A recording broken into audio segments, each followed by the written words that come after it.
Hello guys, for today's video I will teach you how to make magic camber in new update car parking multiplayer 4.8.12.7. Watch the video and don't skip. But before we start, don't forget to click subscribe button and bell button for updated my new upload videos, tutorials and script hack. I hope this tutorial can help you guys. If you have a content suggestion, to just comment in the comment section below.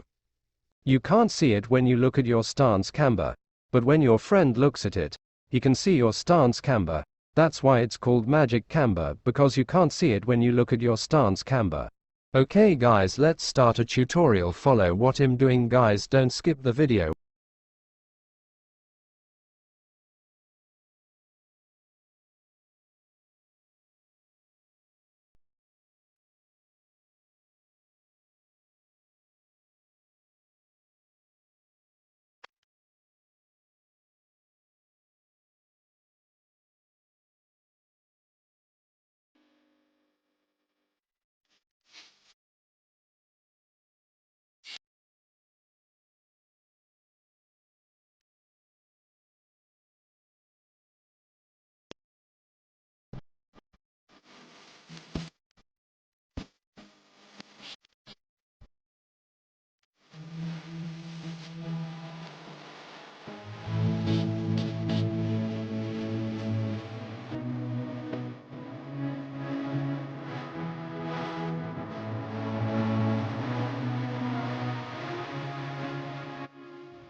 Okay guys, see you in my next video. Don't forget to click the subscribe button and the bell button for notify my new upload video.